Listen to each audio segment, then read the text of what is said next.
Oke, gimana teman-teman? Udah di teman-teman yang lain udah dikabarin? Selamat pagi, Pak. Oke, selamat pagi Mas Tito.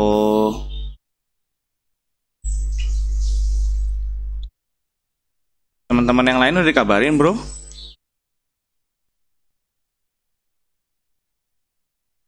Iya, Pak, ini baru mau prepare OTW semua, Pak. Oh, siap. Pasti pada bangun siang ya. Was it the voice? Was it the Iya, Pak. fire burning in me? All of the noise turned into choirs of harmony. Left me with the pieces of forever that you broke. But since you left me alone, I've been high.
Lately I've been high.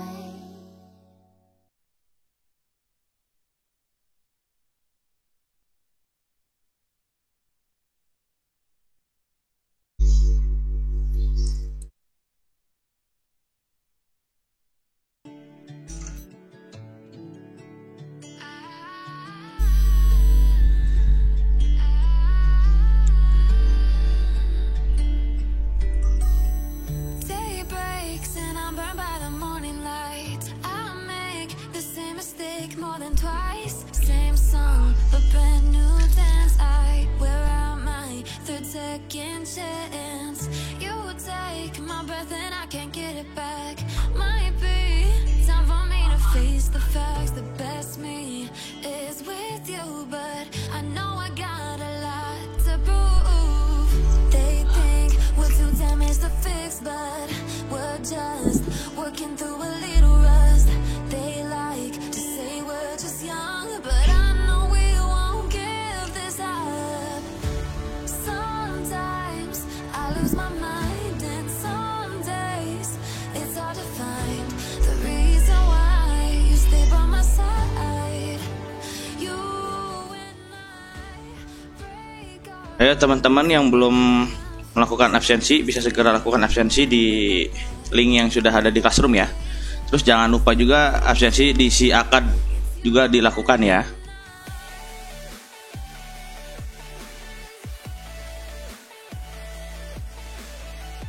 Ya, Pak.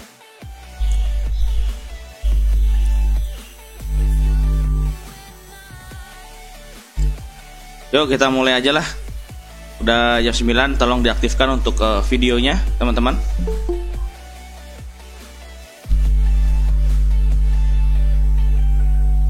We Oke, bisa tolong diaktifkan lagi.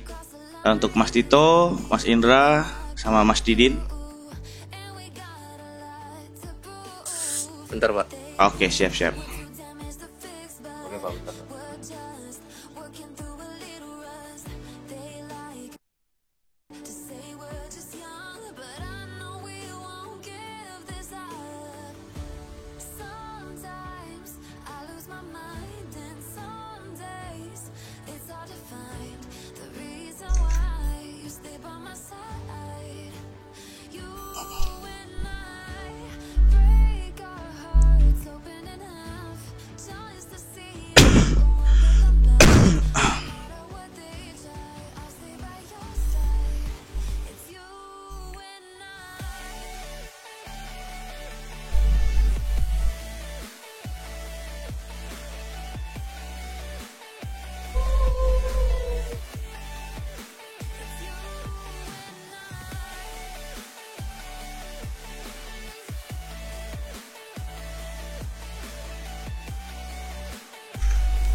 Oke ya, kita mulai saja.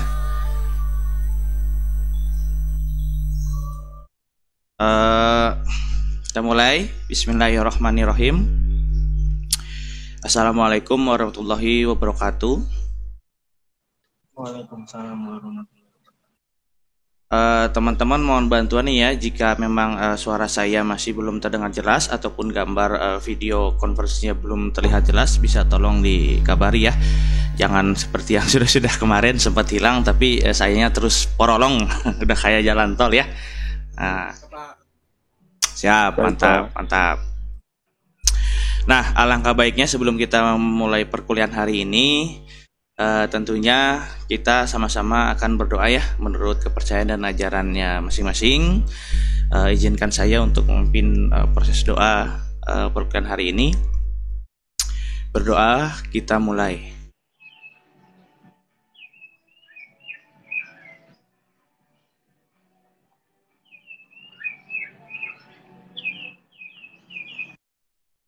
Oke, berdoa selesai. Nah, teman-teman, untuk sesi perkuliahan hari ini kita akan membahas mengenai data dan sinyal ya di komunikasi data, teman-teman. Nih, saya presentasikan dulu.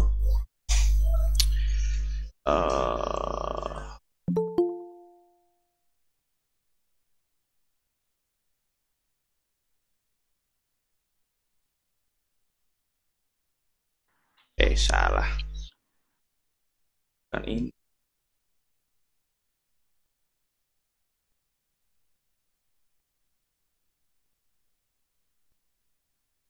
Oke. Nah, untuk perkuliahan hari ini saya akan sedikit berbeda. Jika ada pertanyaan ya mengenai materi yang akan kita bahas hari ini, teman-teman bisa akses link ya, link pertanyaannya. Jadi nanti akan pertanyaan itu muncul untuk di rekaman dari Google Meet-nya ya. Bisa diakses menggunakan slide.app.go.gl _QQ1 Kavia. Jadi nanti teman-teman kalau misalnya ada pertanyaan untuk live ini ya, meeting hari ini menggunakan conference dari Google Meet, bisa langsung diajukan ke situ ya, menggunakan pertanyaan di sana. Nah, kalau misalnya memang cukup merepotkan, misalnya teman-teman bisa ajukan pertanyaannya di kolom chat ya, kolom chat. Teman-teman bisa melakukan pertanyaan menggunakan fitur itu ya. Nah, untuk perkuliahan hari ini teman-teman kita akan membahas mengenai data dan sinyal, karena pada dasarnya data dan sinyal ini merupakan satu kesatuan ya dalam komunikasi data. Nah, sebentar. Oke. Kita harus garis bawahi dulu ya, data itu apa sih ya, secara keilmuan dari materi perkuliahan komunikasi data. Jadi data di sini itu kita bisa analogikan sebagai message ya, sebagai message yang dimana data ini merupakan salah satu komponen utama ya dalam komunikasi data nih teman-teman.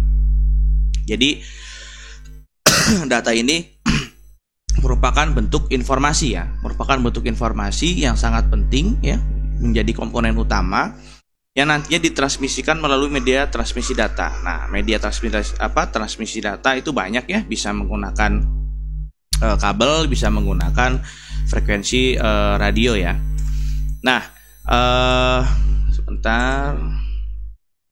Oke, kita akan masuk mengenai perbedaan data dan sinyal nih teman-teman. Nah, jadi bentuk data ya. Jadi dari data itu sendiri merupakan bentuk data yang ditransmisikan merupakan deretan bit data ya. Jadi data itu ya ketika akan ditransmisikan ya ataupun disebarkan istilahnya itu akan dirubah menjadi bit-bit data yang sebelumnya telah dibahas pada pertemuan sebelumnya ya. Jadi ketika teman-teman akan mengirimkan sebuah data itu tidak semerta-merta data yang teman-teman terima berupa teks. Misalkan saat ini nih kita merupakan conference ya, teman-teman bisa menyimak dan bisa melihat presentasi yang ada di Google Slide. Itu juga merupakan bentuk dari data seperti teman-teman. Tapi secara harfiahnya, jadi data itu sudah dipecah ya, ditransform menjadi bit-bit data. Nah, untuk data sebelum ditransmisikan itu harus ditransform dulu. Nah, ditransformnya berubah menjadi bentuk elektromagnetik. Nah, dalam hal ini bisa disebut menggunakan tegangan listrik sebenarnya. Nah, bit data itu mengandung unsur bit angka 1 dan juga 0. Nah, jadi kalau misalnya kita berbicara masalah data ya yang bersangkut paut dengan istilah tegangan listrik, itu kita akan menemukan istilah nilai amplitudo ya. Jadi nilai amplitudo itu besaran nilai yang bisa kita ukur ya, bisa kita ukur seberapa kuat ya dari pengiriman sinyal data yang ditransmisikan. Kemudian tegangan listrik yang melewati sebuah media transmisi itu bisa disebut dengan sinyal. Jadi teman-teman harus bisa membedakan antara datanya itu sendiri dan juga sinyal. Jadi kalau sinyal itu merupakan bentuk dari tegangan listrik ya, tegangan listrik. Kemudian dia harus melewati sebuah media transmisi ya. Nah, ketika sudah melewati media transmisi itu bisa disebut sebagai sinyal. Nah, kemudian kalau misalkan data itu sendiri, data itu merupakan bentuk dari data ya. Jadi data itu merupakan bentuk dari data yang kita analogkan sebagai message yang kemudian ketika proses transmisinya itu harus ditransform dulu ke dalam bentuk deretan bit-bit ya. Nah, gitu. Kita masuk ke dalam sinyal analog nih. Jadi di dalam komunikasi data ini terdapat dua, teman-teman. Yaitu ada sinyal analog dan sinyal digital. Mungkin sinyal analog teman-teman dulu pernah mendengar ataupun pernah melihat ataupun pernah menggunakan komunikasi data menggunakan sinyal analog. Jadi sinyal analog itu seperti analoginya ketika teman-teman berbicara melalui telepon ya. Melalui telepon, pesawat telepon khususnya, menggunakan pesawat telepon yang di situ kita menggunakan kabel ya. Menggunakan kabel, tapi digital pun bisa menggunakan kabel. Cuma nanti ada perangkat tambahan yang dimana dari sinyal ataupun dari data bit itu akan dimodifikasi lagi ya, menjadi bentuk deretan juga sama, menjadi deretan bit ya, bit 0 dan 1. Cuman karena ada alat tambahan sehingga dia mampu untuk ditransferkannya, ditransmisikan menggunakan frekuensi sinyal radio biasanya kalau misalnya sinyal digital ya. Nah, kemudian dalam suatu sistem komunikasi data ya, data disebarkan dari satu titik ke titik lainnya melalui sebuah alat sinyal-sinyal elektrik ya. Jadi alat-alat ini bisa disebut sebagai alat media transmisi sebenarnya teman-teman. Nah, kemudian sinyal analog adalah sinyal data dalam bentuk gelombang yang sifatnya kontinu atau terus-menerus nih, yang membawa informasi dengan mengubah karakteristik gelombangnya itu sendiri. Jadi sinyal analog ini dia sifatnya kontinu teman-teman, terus-menerus ya, terus-menerus. Nah, kemudian si sinyal analog ini membawa informasi, yaitu dalam hal ini berupa data ya yang sudah ditransform. Nah, dengan mengubah ke karakteristik gelombang tertentu ya, gitu. Nah, sinyal analog ya dapat melewati berbagai macam media transmisinya tentunya. Sepertinya media kabel dalam hal ini itu kabel wire ya, seperti twisted pair, koaksial kabel ya, fiber optik, dan juga atmosfer, ionosfer ya. Jadi ionosfer ini merupakan lapisan dari atmosfer yang dia fungsi utamanya itu untuk melakukan perambahan ya, perambatan perambatan sinyal frekuensi. Biasanya lebih banyak digunakan dalam komunikasi radio. Karena nanti di dalam komunikasi radio itu ada istilah frekuensi yang dimana frekuensi itu telah diatur ya sedemikian rupa untuk jaringan channelnya yang bisa digunakan dalam berkomunikasi ya. Tentunya ada juga komunikasi via satelit ya, model satelit dan juga via lainnya sebagainya gitu. Jadi di dalam ionosfer ini nanti akan terdapat beberapa frekuensi yang tentunya frekuensi itu sudah diatur oleh itu ya, itu namanya. Itu tuh Institute Telecommunication Union ya. Jadi kalau misalnya istilah itu bisa dibilang kalau di Indonesia tuh Kominfo-nya ya. Jadi Kominfo-nya di dunia pertelekomunikasian, baik itu telekomunikasi berupa bentuk apapun. Jadi kalau di Indonesia itu badannya Kominfo ya, Kementerian Kominfo. Nah, tapi kalau di dunia itu namanya. Itu jadi ITU itu institut ya, Institute Telecommunication Union. Nah, jadi tempat perkumpulannya suatu badan induk yang dimana seluruh dunia mengacu ke sana sebagai landasan dan acuan untuk peraturan-peraturan yang akan ditetapkan di setiap negara masing-masing di bidang telekomunikasi nih teman-teman. Nah, kemudian sinyal analog nih kita bisa lihat ya. Jadi bentuk sinyal analog tuh seperti ini. Nah, ini tadi yang bisa disebut dengan amplitudo tadi ya. Jadi amplitudo ini merupakan bentuk dari kekuatan ya, gambaran dari kekuatan power dari sinyal itu sendiri. Nah, kemudian di sini ada time ya. Time itu untuk masa waktu kecepatan sinyal ya ketika ditransmisikan. Kita bisa lihat di sini ada bentuk gelombangnya, gelombang analog itu seperti ini teman-teman. Nanti kita akan juga melihat bentuk gelombang dari digital ya. Nah, jadi sinyal analog ini memiliki dua parameter penting nih teman-teman. Ya, ada amplitudonya itu sendiri tadi merupakan bentuk gambaran dari kekuatan frekuensi gelombang. Kemudian juga ada dari frekuensinya itu sendiri ya. Nah, bentuk sinyal analog ini paling sederhana dapat dinyatakan sebagai gelombang sinus ya teman-teman. Nah, gelombang sinus itu umumnya memiliki 3 variabel dasar, yaitu ada amplitudo, frekuensi, dan ada fase. Nah, sebenarnya kalau secara tekniknya ya untuk komunikasi data ini sebenarnya bisa digunakan oleh jurusan selain jurusan prodi sistem komputer ya, sistem komputer ataupun teknik informatika. Itu juga bisa digunakan di dalam prodi teknik elektron ya teman-teman. Jadi di sini akan banyak teknik-teknik untuk mengenai perhitungan ya, perhitungan kekuatan sinyal, perhitungan range gitu ya, dan lain sebagainya, mengenai gelombang dan sebagainya. Cuman kemungkinan kita tidak akan memperdalam ke arah sana, tetapi kita akan diperkenalkan ya, hanya diperkenalkan saja.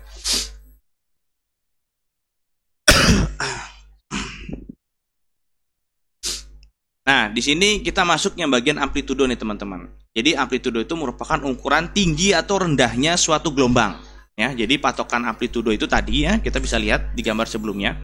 Nah, jadi amplitudo ini merupakan gambaran tinggi atau rendahnya suatu gelombang, ya, gelombang itu ini, suatu gelombang sinyal gitu maksudnya. Nah, jadi untuk mengukur ya, mengukur ukuran tinggi atau rendahnya suatu gelombang sinyal, dalam hal ini sinyal analog. Nah, kemudian referensi lain menyatakan ya, amplitudo itu merupakan suatu nilai yang merujuk pada ketinggian intensitas sinyal pada setiap waktu.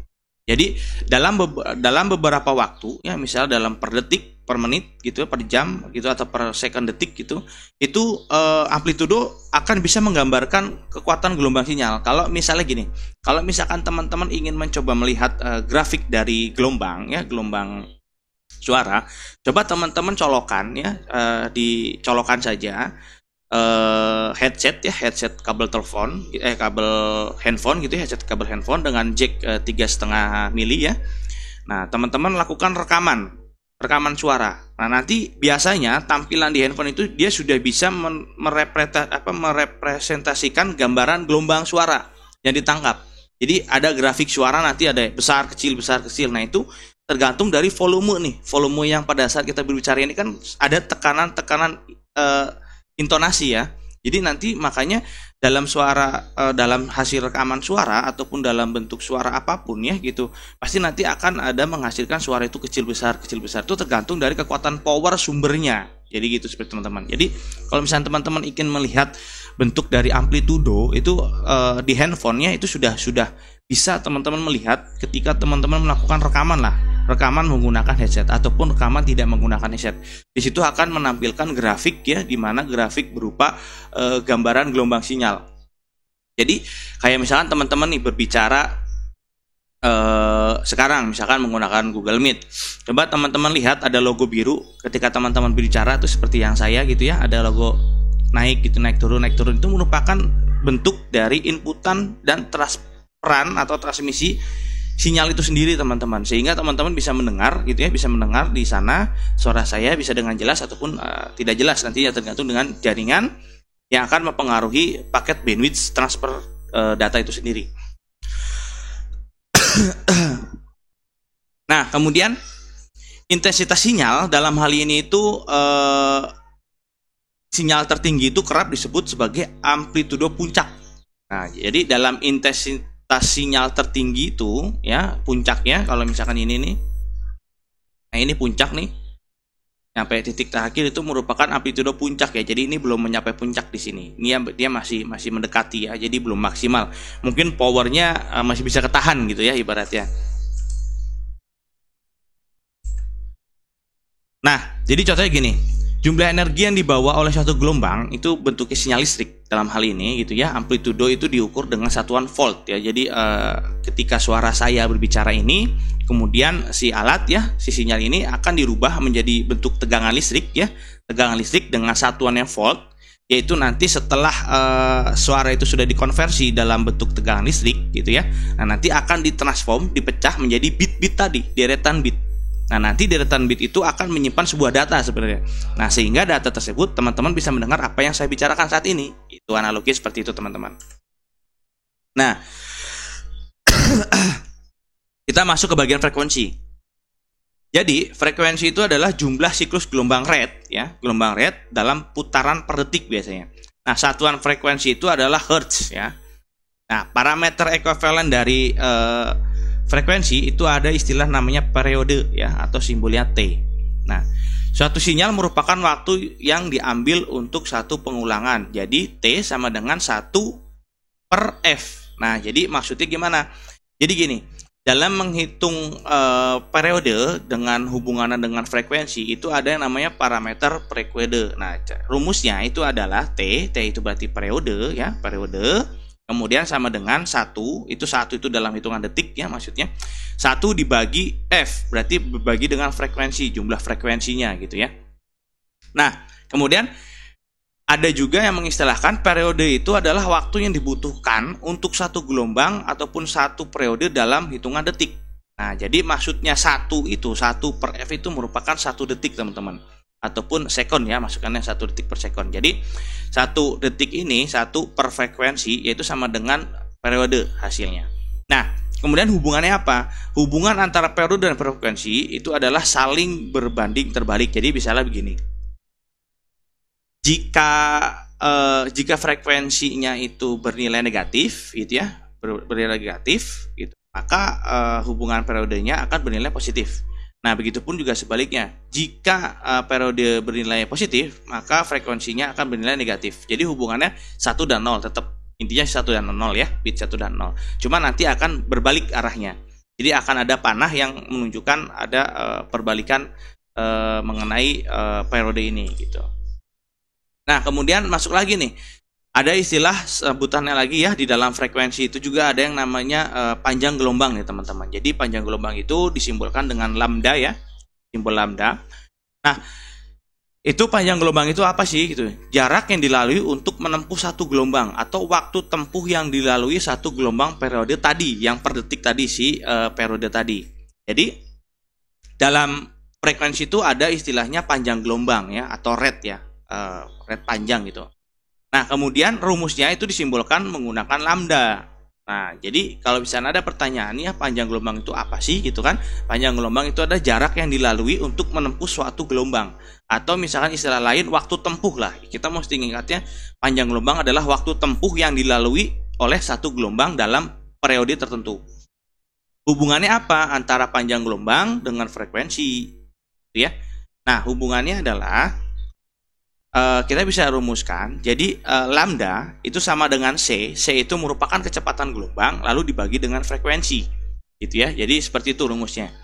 Nah, cuman ada yang beberapa referensi lain itu tidak menggunakan C tapi menggunakan V istilah penggunaan rumusnya. Jadi makanya di sini saya kasih dua antara C dan V. Jadi nanti teman-teman bisa melihat baik C ataupun V sebenarnya itu sama-sama mengartikan untuk menghitung kecepatan gelombang atau merepresentasikan dari bentuk kecepatan gelombang. Suara saya sampai di sini bisa terdengar jelas teman-teman? Masih, Wak. Oke, kalau misalkan putus kasih aba-aba ya, begini apa begini.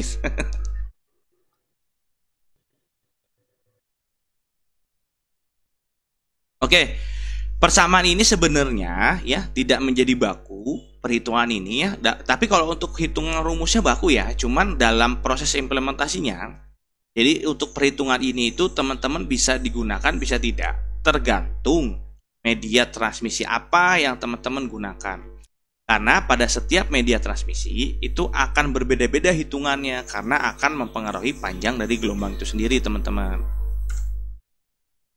Nah, ini contohnya nih. Misalkan diketahuinya C ya. C frekuensi kali lambda ya, lambda tadi ya. Jadi contoh soalnya gini. Sebuah gelombang radio dipancarkan pada frekuensi 150 MHz gitu ya. Nah, tentukan panjang gelombang yang dipancarkan gitu ya. Jadi jawabannya C yaitu kecepatan gelombangnya ya sama dengan F yaitu frekuensi dikali dengan lambda ya atau panjang gelombang. Nah, jadi nanti akan diketahui lagi selanjutnya lambda ya sama dengan C kecepatan dibagi frekuensi. Maka secara garis besar 3 dikali 10 ya, 3 dikali 10 pangkat 8 gitu ya di sini ya. Nah, milisecond yaitu dibagi dengan 1,5 kali 10 pangkat 8 Hz. Nah, jadi seperti itu penulisannya ya. Penulisannya. Nah, kemudian kita masuk istilah fase nih teman-teman. Jadi fase itu merupakan sudut fasa nih teman-teman. Jadi sudut fasa itu simbolnya seperti ini ya, seperti angka 0 tapi di tengahnya ada strip gitu teman-teman. Nah, sudut fase ini merupakan ya. Oke, akbar. Nah, sudut fase ini merupakan besar sudut dari sinyal analog pada saat tertentu nih teman-teman. Jadi referensi lain juga menyatakan, ada yang menyatakan fase itu sebagai jarak pergeseran sinyal relatif terhadap titik nol. Jadi pergeseran atau perubahan ya. Nah, satuan sudut fase ini ya itu adalah ohm ya. Radian sama dengan 180. Nah, maksudnya 180 ini 180 derajat. Nah, jadi dalam analoginya situs gelombang sama dengan 360 derajat 2 kali ya. 2 kali radian sama dengan T.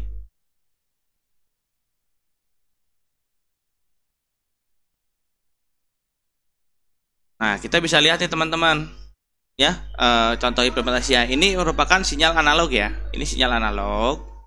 Nah, ini amplitudonya merupakan gambaran atau ukuran intensitas kekuatan sinyal itu sendiri, power. Nah, kemudian di sini ada fasenya ya, fase jarak ya. Sudut, maksudnya sudut dimulainya nih di sini, di range ini. Kemudian di sini ada T, berarti ada periode ya, periode ini sampai dengan sini maksudnya. Nah, ini frekuensinya 1 dibagi T tadi totalnya ya. Nah, ini di sini ada time. Jadi nanti akan menghasilkan berapa lama ya, istilahnya berapa kecepatannya gitu. Nah, ini frekuensi dengan panjang gelombang bersama tadi istilahnya. Nah, di sini ada istilah V yang tadi saya bilang ya, ada V ada C merupakan bentuk dari propagasi dari kecepatan ya. Nah, ini ada amplitudo juga sama, ini jarak ya, ohm tadi, ini panjang gelombangnya. Nah, ini ada T-nya di sini ya, T sama dengan periode waktu gitu. Teman nanti bisa explore ya, bisa explore mengenai perhitungan ya secara mendalam teknisnya gitu. Kalau misalnya teman-teman ingin memperdalam di bidang telekomunikasi ya, khususnya di komunikasi data. Jadi teman-teman bisa melakukan explore lebih dalam mengenai perhitungan teknis. Kita akan memasuki pembahasan sinyal digital nih teman-teman.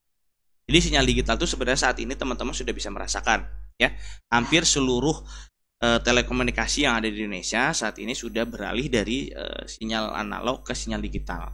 Kenapa? Karena ada kelebihan dan kekurangannya. Tapi cenderung lebih banyak kelebihannya teman-teman. Makanya banyak ya siaran-siaran sekarang yang ataupun produk-produk sekarang yang mengajak kita semua untuk beralih dari penggunaan sinyal analog ke sinyal digital. Karena kelebihan dan juga kekurangannya yang luar biasa. Dan apa sih sinyal digital gitu ya? Nah, sinyal digital itu adalah sinyal data ya, sinyal data dalam hal ini berbentuk pulsa nih maksudnya. Nah, pulsa ini maksudnya bukan pulsa kita melakukan pembelian pulsa untuk komunikasi, tidak ya, maksudnya bentuk pulsa ya yang dapat mengalami perubahan secara tiba-tiba dan amplitudo dari sinyal tersebut tidaklah kontinu dan memiliki variasi nilai amplitudo yang terbatas atau diskrit. Referensi lain juga menyebutkan sinyal digital itu adalah suatu rangkaian voltase pulsa yang bisa ditransmisikan melalui sebuah media kabel. Jadi teman-teman, jadi perbedaannya antara sinyal analog dan sinyal digital, yang poin pertama adalah kalau misalkan sinyal analog itu ketika proses transformnya itu ya, datanya itu juga menggunakan bit ya, persamaannya menggunakan bit angka 0 dan 1. Kemudian yang paling berbeda adalah kalau sinyal analog itu dia tidak terbatas atau secara terus-menerus, kontinu. Kemudian kalau sinyal digital tidak kontinu. Nah, kelebihannya apa sih gitu ya? Nah, ini ada beberapa kelebihan yang sangat banyak tentunya. Cuman kita ambil aja contoh kecil. Jadi kelebihannya itu sinyal digital itu lebih tahan terhadap noise. Nih, terhadap noise gimana? Contoh nih, saya akan menggunakan headphone. Ya, menggunakan headphone, terus saya menggunakan bawaan mikrofon di sini nih. Kalau saya ketuk ataupun saya berbicara kecil aja, kadang-kadang suka masuk noise cheat gitu. Cheat kalau teman-teman bisa mendengar. Itu noise karena ini bentuknya analog, saya menggunakan kabel.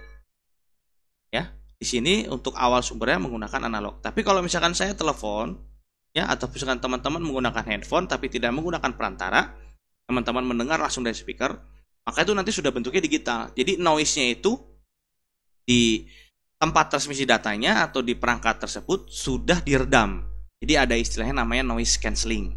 Nah, kalau teman-teman bisa pernah dengar ya istilah penghilang noise, itu jadi istilahnya ada noise cancelling. Jadi fitur noise cancelling itu untuk meredam ataupun untuk menurunkan tingkat noise yang ada pada tegangan listriknya ya, arus listrik itu. Karena kan jatuhnya untuk proses transmisi data itu kan menggunakan listrik ya, arus listrik yang sudah ditransform nanti menjadi deretan bit angka 0 dan 1. Nah, kemudian mampu mengirimkan informasi dengan kecepatan yang tinggi dan jumlah yang besar. Nah, seperti hal ini saat ini nih teman-teman. Saat ini kita sedang melakukan conference ya, pelajaran perkuliahan menggunakan aplikasi dari Google Meet. Yang dimana Google Meet mampu menangkap sinyal ataupun paket yang saya sedang buka, lalu ditransform ya kepada teman-teman ya melalui media transmisi sehingga teman-teman mampu melihat apa yang saya sedang buka. Tuh, nah ini sudah menggunakan sinyal digital. Kenapa? Karena jumlah informasi sangat tinggi dan kecepatan harus tinggi. Contohnya apa? Contohnya gini. Ketika saya berbicara conference, kemudian sinyal internet saya lemah ataupun sinyal internet saya berkurang, dalam arti kan ketika sinyal berkurang otomatis kecepatan berkurang.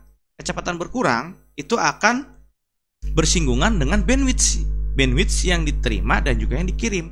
Sehingga apa? Biasanya suara saya yang diterima di teman-teman itu akan renyek bahasanya, tidak jelas atau kabur-kabur gitu. Atau contoh misalnya webcam dari laptop saya gitu ya, yang saya gunakan ini sebagai video conference-nya, itu akan bisa diterima teman-teman tidak begitu jelas atau buram. Bukan dari resolusinya. Resolusi itu kan merupakan bentuk dari teknologi kameranya. Dia bisa menangkap suatu gambar ya, suatu objek dengan bit-bit yang sangat besar ya, yang nantinya hasilnya dikompres menjadi bentuk resolusi gambar. Kemudian dari resolusi itu kan nanti akan menghasilkan suatu nilai data ya. Nilai data itu jumlahnya sangat kecil apa sangat besar. Misalnya contoh kita berbicara dengan 4K ya. video 4K gitu ya, atau misalkan WebP 4K. Kenapa gitu kan? Itu sangat jernih gitu ya. Ketika kita buka ataupun kita rekam itu sangat jernih. Kenapa? Karena bit-bit yang diambilnya sangat besar.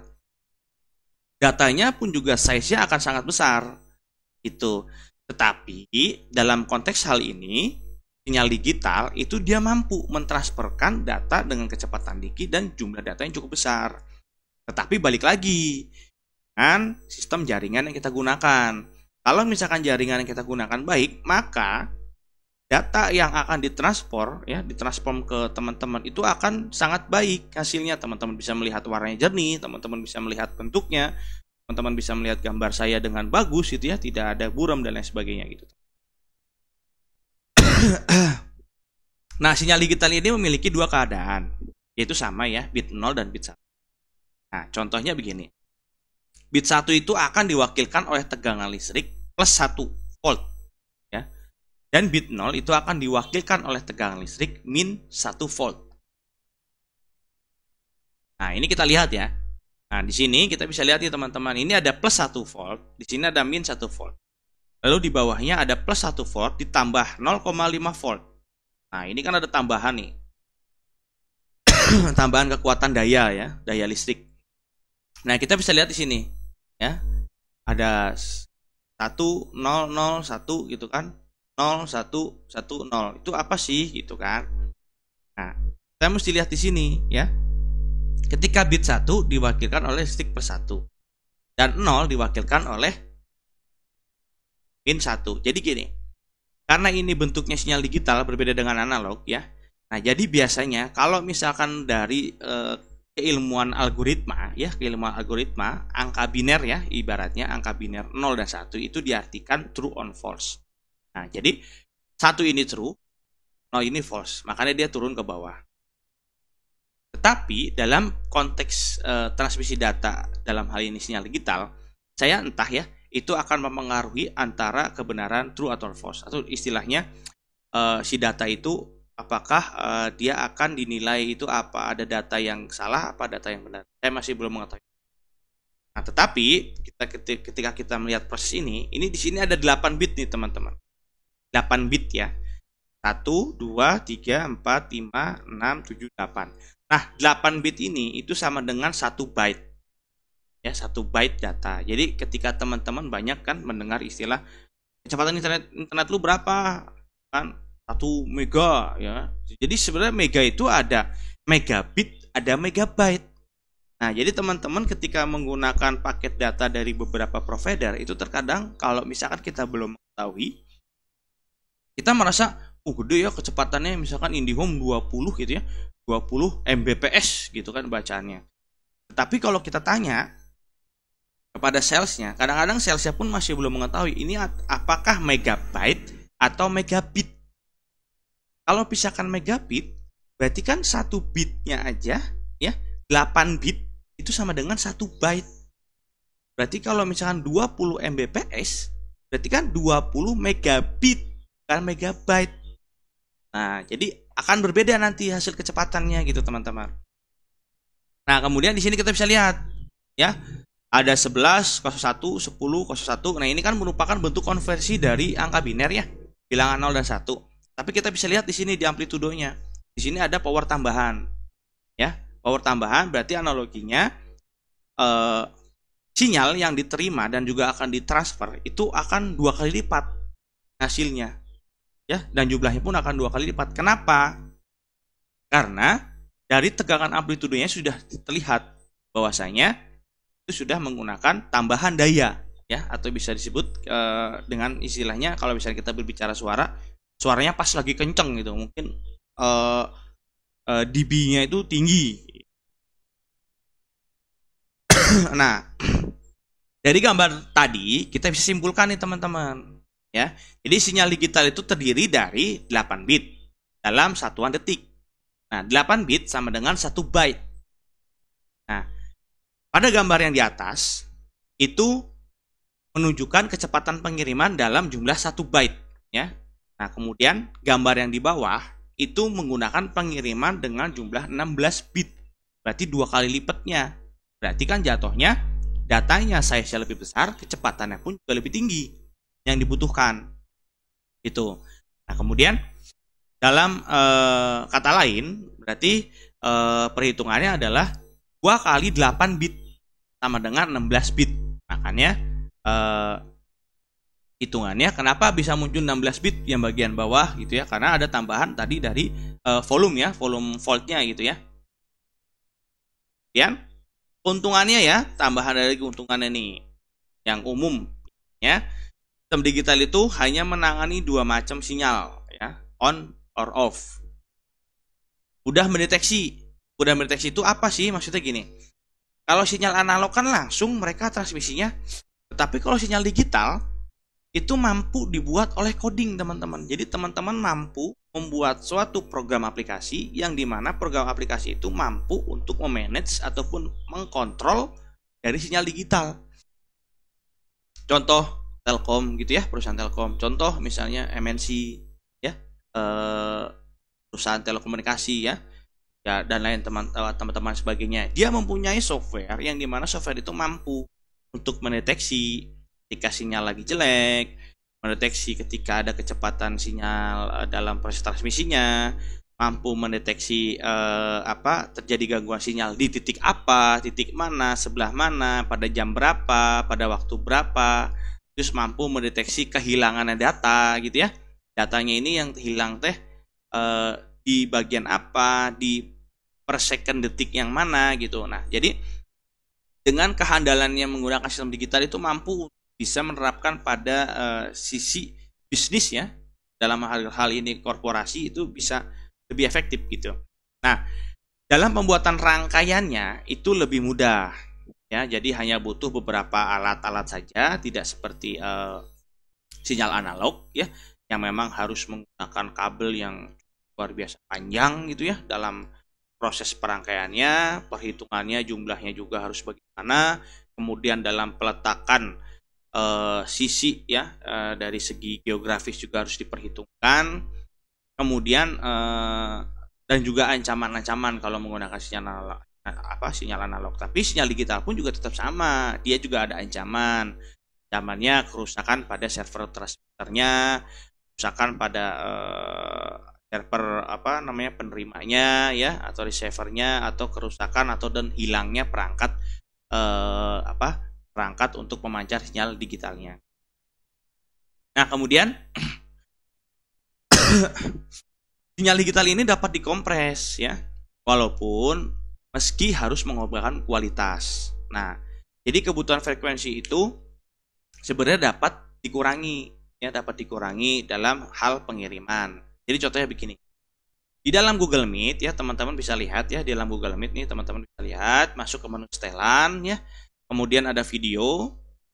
Nah, kalau di komputer saya muncul tuh resolusi pengiriman. Ada pilihan otomatis, ada pilihan tinggi, dalam hal ini 720p. Kemudian ada definisi standar 360p. Nah, kenapa ada 2 pilihan? Yaitu ada perangkat yang saya gunakan, webcam bawaan dari laptop itu hanya mampu ya merekam dan menerima serta mengirimkan 2 pilihan antara 720p dan juga 360p. Itu pixel gitu maksudnya. Nah, kenapa gitu? Di sini ada istilah kompres. Jadi gini, ketika saya mengetahui bandwidth dari kekuatan internet saya itu sangat rendah, saya akan menurunkan kualitas gambar saya demi keberlangsungan dan kelancaran dalam video conference saat ini. Itu. Tetapi jika saya mengetahui kekuatan sinyal, pertama kecepatan dari transfer datanya juga cukup tinggi, kemudian dari segi noise-nya pun tidak ada atau bahkan tidak ada gangguan, saya mau menggunakan yang 720. Tapi dalam hal ini saya menggunakan sistem otomatis saja demi kelancaran dan keberlangsungan perkuliahan online ini. Kenapa harus saya sistem otomatis? Kan saya nggak tahu di menit keberapa, di detik keberapa sinyal ini turun, kecepatan ini turun. Nah, dengan tujuannya saya ingin memperlancar proses komunikasinya, maka saya setting dengan otomatis. Begitu pula dengan sisi penerima. Itu penerima tuh maksudnya di teman-teman bisa melihat gambar saya. Tuh, nah kebetulan di sini Google Meet menyediakan gue settingan pengirimannya. Misalnya saya setting maksimum ya, dari sini saya kasih power yang gede nih, amplitudonya gitu ya, dengan skala ukuran tinggi. Tetapi nanti di sisi penerima ya, ketika teman-teman melihat layar yang saya presentasikan, itu sedikit berkurang resolusinya atau sedikit burem gitu ya. Nah itu kalau saya setting penerimanya itu mampu hanya melihat 320p. Jadi apa? Power yang saya kirimkan gede itu dengan harapan nanti terimanya di sana kecil. Jadi dalam transmisi sinyal itu ada istilah TX dan RX ya. Kirim dan menerima. Itu teman-teman. Nah, jadi pada dasarnya transmisi sinyal ini itu membutuhkan bandwidth. Itu besaran paket, maksudnya besaran paket data ya, besaran paket data jumlah yang akan ditampung, yang dikirimkan dan juga diterima. Nah, jadi dalam sinyal analog itu membutuhkan bandwidth yang lebih besar. Tetapi ya, dalam hal sinyal digital ada teknologi kompres, sehingga apa? Bandwidth ini bisa digunakan untuk meningkatkan ataupun menurunkan dari proses transmisi data itu sendiri. Nah, dalam sistem digital dapat diproses secara terpadu nih ya oleh si komputer kita, yaitu contohnya berupa video conference saat ini, berupa suara atau berupa rekaman lain sebagainya ya, atau berupa file yang disimpan di dalam CD. Dalam hal ini ya, itu proses pengolahan sinyal digitalnya sangat mudah dan fitur yang ditawarkannya bervariasi. Itu merupakan kelebihan dari sinyal digital. Nah, kemudian dalam proses transmisinya, sinyal digital mampu lebih handal jika dibandingkan dengan transmisi analog, teman-teman. Yang tadi ada fitur noise-nya, istilahnya cancelling ya, untuk meninggalkan redaman dari gangguan noise. Nah, kemudian sinyal digital jauh lebih mudah digabungkan, yaitu dengan menggunakan metode multiplexing ya. Nah, ini merupakan bentuk dari sinyal digital ya, dia berupa grafik batang seperti ini jalannya. Kalau tadi analog mah kan gitu ya, cok gitu ya. Kalau analog seperti itu. Nah, kalau misalnya analog kan begini ya.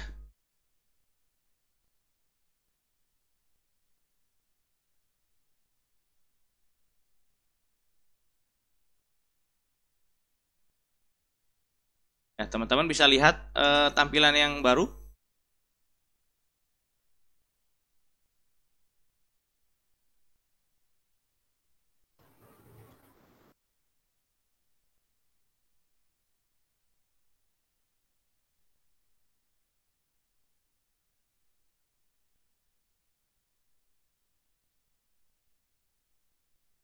Nah, di gini nih teman-teman. Jadi kalau misalnya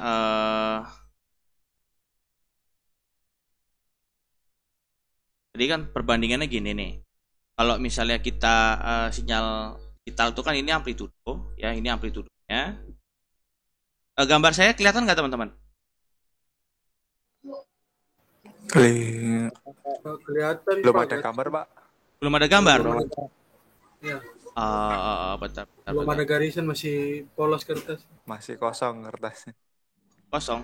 Kalau ini ada. Ada. Mulai ya, ada Ada, ya. Pak. Nah, jadi dalam hal ini ya, kalau sinyal analog itu kan dia ada hal seperti ini ya. Ini amplitudonya nih, ini amplitudo. Aduh, lag ya. Ini amplitudonya, tingkatan. Kemudian di sini tadi ada fase ya, sudut. Ini fase ya. Nah, terus kemudian di sini bentuk dari sinyal analog ya. Ini merupakan bentuk dari sinyal analog. Nah, Kemudian kalau misalnya bentuk dari sinyal digitalnya, jika kita lihat di sini, dia akan berbentuk grafik batang ya teman-teman ya. Grafik batangnya begini. Misalnya ini ada garis ya, di sini garis middle misalnya. Dan kita akan coba gambarkan di sini kan mulainya dari minus ya, di sini dari minus dan naik.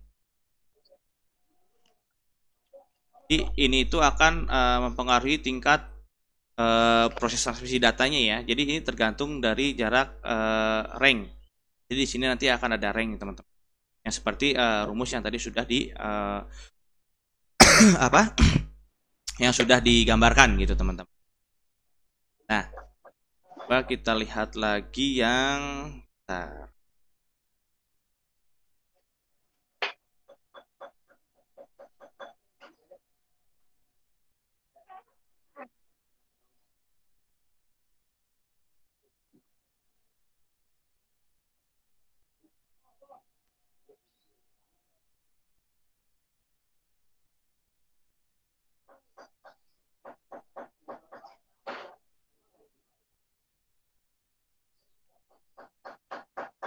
Nah, ini perbandingannya yang tadi kita buat ya.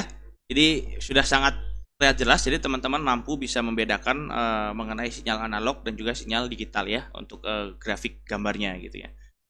Nah, nyampe sini alhamdulillah selesai nih untuk pembahasan mengenai data dan persinyalan. Nah, nanti minggu depan kita akan coba masuk mengenai pembahasan media transmisinya. Jadi kita sudah mengetahui pola besar sinyalnya. Kemudian nanti di minggu depan kita akan membahas si konteks lebih ke media transmisinya nih teman-teman. Nah, sampai sini ada yang ditanyakan nggak teman-teman?